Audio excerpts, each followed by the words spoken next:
আরজিকর কাণ্ড নিয়ে গোটা দেশ যখন তোলপাড় চলছে, তেমনি পিছিয়ে নেই পূর্ব বর্ধমানের জামালপুর ব্লকের জামালপুর থানার অন্তর্গত জামালপুর ২ নম্বর গ্রাম পঞ্চায়েত এলাকার নতুন গ্রাম বাদলপুর এবং কাঠুরিয়াপাড়া।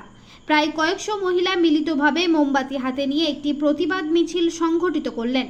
এই মিছিলে মূল দাবি ছিল অবিলম্বে দোষীদের গ্রেপ্তার করে কঠোরতম শাস্তি দিতে হবে, সেই সঙ্গে মহিলাদের নিরাপত্তা সুনিশ্চিত করতে হবে এবং মহিলাদের স্লোগান দিতে শোনা গেল, তোমার স্বর আমার স্বর, জাস্টিস ফর আরজিকর।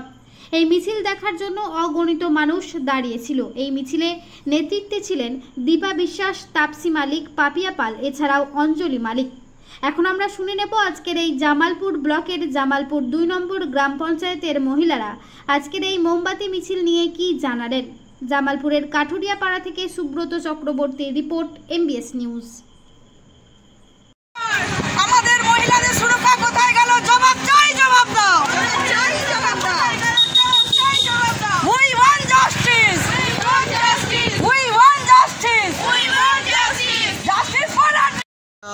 মূলত কিসের জন্য আপনি যদি কিছু বলেন? মূলত আমরা বেশ কদিন ধরেই তো এই নিয়ে বিভিন্ন ভাবে আন্দোলন চলছে। আরজিকরের যে লেডি ডাক্তার খুন হয়েছে রহস্যজনক, প্রথমে তো এটাকে আত্মহত্যা বলে চালানো হয়েছিল, পরে জানা যায় যে এটা আত্মহত্যা নয়, তাকে ধর্ষণ করে খুন করা হয়েছে। তার প্রতিবাদে বিভিন্ন জায়গাতেই করছে, আমরা করে উঠতে পারিনি। আজকে আমরা এই প্রোগ্রামটা নিয়েছি, যেহেতু মোমবাতি মিছিল একটু সন্ধে না হলে করা যাবে না, সেই হিসেবে আমরা এই টাইমটা 6:30 টাইমটা নির্ধারণ করেছি। এই মিছিল আমরা কাঠুরিয়াপাড়া, নতুন গ্রাম, বাদলপুর এর ওপর দিয়ে পঞ্চায়েতের সামনে দিয়ে জামালপুর পৌঁছাবো। জামালপুরে গিয়ে আমরা শেষ করবো এই প্রোগ্রাম। আপনাদের জমায়েতটা মূলত কিসের জন্য?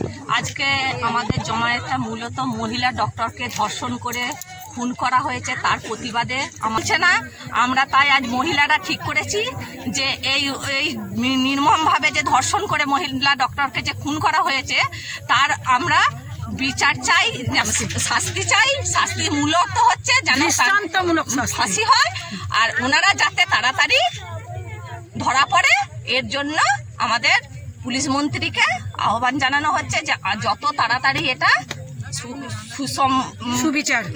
সুবিচার পায়, তার জন্য আমাদের মেয়েদের আজকে এই মোমবাতির মিছিল।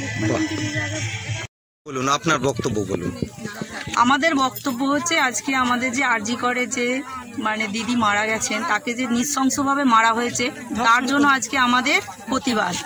যেভাবে ওকে অত্যাচার করা হয়েছে, সেই জন্য আমাদের আজকে এইখানেতে মোমবাতি জ্বেলে আমরা সেই প্রতিবাদকে সমর্থন করতে চাইছি। আমাদের নারীরা যেন সুরক্ষিত হতে পারে, সেই